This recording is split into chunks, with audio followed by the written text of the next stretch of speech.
Custo de vida, emprego e desemprego, cesta básica, tarifas públicas, salário mínimo. Agora, na Brasil Atual, a análise do DIEESE.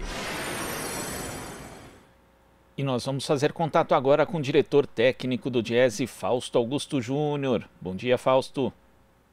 Bom dia, Glauco. Bom dia a todos. Fausto, nós tivemos na terça-feira um dia histórico com a aprovação na Câmara dos Deputados em 2 turnos do novo e permanente Fundeb, que deve aumentar a participação da União aí na distribuição dos recursos e também aumentar, inclusive, os recursos para os municípios mais pobres. Como que você viu essa aprovação? O que ela significa para o horizonte da educação no Brasil, Fausto? Bem, Glauco, foi fundamental, né? Foi fundamental e foi uma grande vitória aí da sociedade organizada, dos movimentos sindicais, dos movimentos pela educação, estados e municípios. Ali na véspera da votação do Fundeb, teve uma carta enorme ali, com assinatura de mais de 20 governadores. Então, isso vai indicando um pouco a importância que tinha a manutenção do fundo, e a sua perpetuação. Eu acho que ali, quando a gente pensa na discussão que aconteceu na Câmara 2 dias atrás, a gente viu que essa grande mobilização, de certo modo, ela influenciou bastante. É sempre bom lembrar que há 2 dias antes disso, ou seja, o governo se limitava a não discutir o Fundeb, e quando entrou querendo suspender inclusive a sua votação, e depois suspender a sua utilização, jogar para 2021 só a discussão do Fundeb. Eu acho que isso foi bastante importante, de alguma forma está garantido aí para os próximos anos uma elevação da participação da União nos recursos para os estados e municípios em relação à complementação. A complementação vai saindo de 10% e vai passando até 23%, acho que esse é um dado bastante importante. Teve mudança na distribuição dos recursos, isso vai ampliar a quantidade de municípios que vão ser beneficiados pela complementação da União, acho que esse é um dado significativo. Teve uma disputa bastante importante ali com relação ao Partido Novo, com a vinculação dos 70% de gastos com salários dos trabalhadores da educação. Acho que essa foi uma vitória também ali bastante significativa. E, por último, a grande discussão final ali do Fundeb na votação foi a questão do custo aluno-qualidade, ou seja, a colocação do custo aluno-qualidade para dentro do texto constitucional também, de certo modo, garante que a gente passa a ter ali um instrumento para você definir esse valor que vai ser minimamente quantificado por aluno para você poder discutir aí o investimento da educação futura.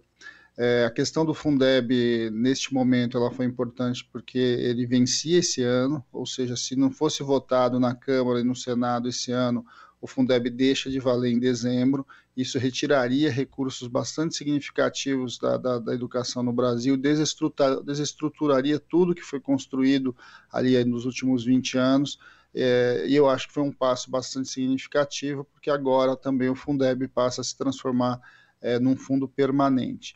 É uma discussão bastante antiga, a estruturação do fundo começou ali no governo do Fernando Henrique, com o Fundef, que pegava basicamente a educação básica. Ele ganhou um novo modelo, uma nova forma de organização a partir do governo Lula e da implementação do Fundo para a Educação Básica. Então ele vai ali desde da educação infantil até o final do ensino médio, quer dizer, tudo isso vai reorganizando a compreensão, inclusive, para onde caminha a educação. Eu acho que foi um passo bastante significativo, é um passo real, ele, de fato, coloca recursos, vincula recursos à educação, e isso tem grandes possibilidades, aí sim, de a gente começar, a partir de agora, uma reorganização e uma melhoria, de fato, da educação. A gente sabe que essa é uma disputa já há bastante tempo. Não é verdade que a educação não vem melhorando, a educação vem sim melhorando. Quando você pega os indicadores gerais, por mais que você tenha uma série de dificuldades, afinal de contas o Brasil é um país bastante complexo e carece de uma série de questões ainda com relação à educação, mas a possibilidade e a construção dessa visão de fundo, dessa lógica de obrigação e vinculação de receita, coloca para a gente um bom caminho. Você continua agora, e agora é constitucional, agora é permanente, agora é passar no Senado, né? Temos 2 votações no Senado com relação ao Fundeb, e a partir de então caminhar aí por um caminho, para um lugar que a gente avalia que tem sido de bom tamanho. Assim. A ideia do Fundeb foi uma ideia bastante importante e ela, de fato, vem mostrando resultados. E é bom lembrar, né, Fausto, que o Diese também participou dessa discussão relativa ao Fundeb. Uma nota técnica, inclusive, dizia que a extinção do fundo poderia implicar justamente em arriscar, na verdade, 94,2% das matrículas da educação básica no Brasil. E também é importante ressaltar que foram conquistados avanços, né, nessa discussão do Fundeb. O custo aluno-qualidade, como você mencionou, também a valorização do magistério e dos profissionais da educação, pontos que estiveram em risco durante a discussão do projeto, do texto final da professora Dorinha, mas que no final das contas foram ratificados e agora é preciso manter isso também no Senado, Fausto. Não há a menor dúvida, Glauco, não há a menor dúvida. A extinção do Fundeb, ela desorganizaria a educação no Brasil, né? Porque a educação no Brasil, de alguma forma, ela vem se reorganizando a partir dessa ideia do fundo já há muito tempo. Os municípios são dependentes, sim. Uma parte significativa das matrículas estão vinculadas a esse recurso, mas não é só do ponto de vista do recurso que vem da União. O recurso que vem da União, que foi, inclusive com a elevação da participação da União, foi fundamental, mas o Fundeb também, de alguma forma, ele obriga estados e municípios a colocar o recurso na educação. Mesmo que esse recurso já fosse um recurso oriundo da educação. Muitas pessoas não entendem muito bem quando a gente fala de Fundeb, né? Está dizendo como se fosse um novo dinheiro, Não, na verdade o que se faz é o seguinte, os recursos oriundos do Fundo de Participação do município e do Fundo de Participação do Estado, né, ou seja, são os recursos do orçamento geral da União que vai para estados e municípios, eles são, de certo modo, confiscados, uma parte deles, e essa parte ela retorna para os estados e municípios desde que você comprove a matrícula. Então, a comprovação da matrícula é um dado importante. Foi a partir dessa vinculação da matrícula ao recurso que a gente assistiu uma elevação do número de matrículas na educação fundamental e depois na educação básica como um todo.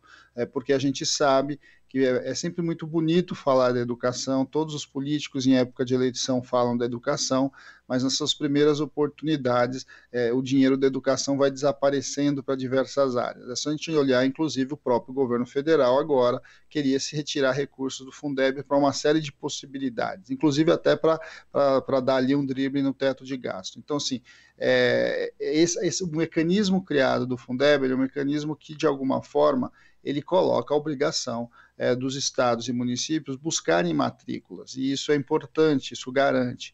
A questão, além disso, né, a vinculação dos 70% em trabalhadores da educação, não é só professores, né, o conjunto dos trabalhadores da educação, ele também é importante porque ele reconhece que educação se faz com professores, educação se faz com pessoas. É claro que a gente tem uma preocupação importante com a estrutura da escola, com tudo que precisa para a gente avançar no processo educacional. Mas a questão da valorização do profissional de educação é fundamental. É bom lembrar, Glauco, que entre os profissionais de nível superior dentro do Estado brasileiro, a menor renda, o menor salário é dos professores.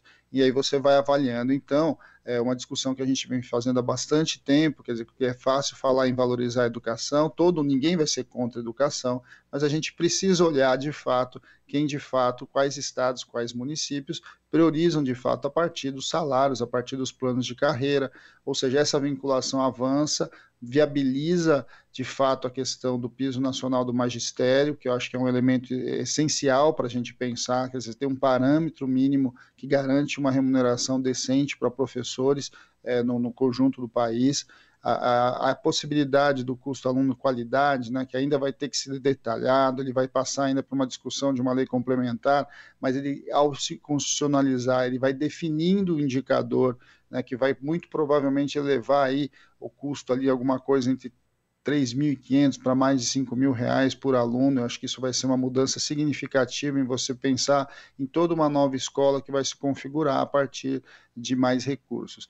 E uma mudança que teve também, Glauco, é que o aumento dessa complementação que vai acontecer por parte da União vai levar mais recursos para diferentes estados, né? Nós vai chegar a atingir 24 estados. Eu acho que isso é bastante importante, bastante significativo, porque muitas vezes, mesmo um estado que teoricamente tem um bom orçamento, tem uma receita interessante, a desigualdade dos seus municípios, ela mostra o quão a pobreza chega em lugares muito diferentes.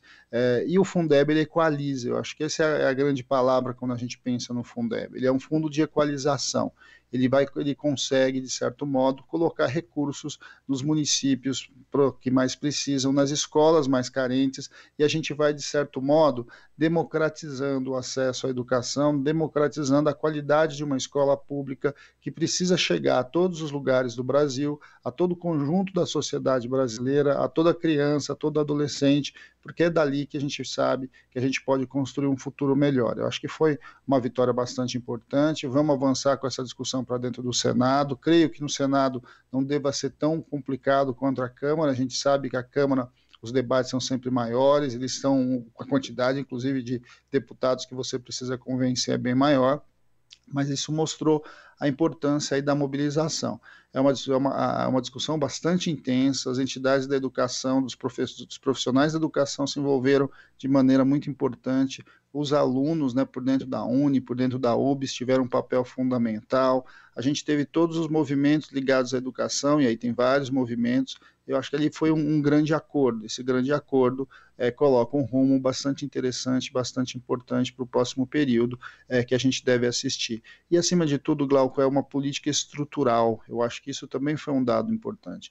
Ela passa governos, né? Eu lembrei que a gente começou essa discussão do Fundeb, na verdade do Fundef, lá no governo Fernando Henrique, transformou em Fundeb no governo Lula e Dilma, e avança agora para um Fundeb permanente. Ou seja, isso vai indicando, inclusive, para a sociedade em geral, para os estados e municípios, que aí você tem uma política que transpassa governos. Ela vai ter que passar, ela vai avançar e começa a ser uma opção clara que a sociedade brasileira vai respondendo e vai dizendo para os governantes que a educação é uma prioridade, a educação precisa ser valorizada e é para lá que nós vamos melhorar o nosso país.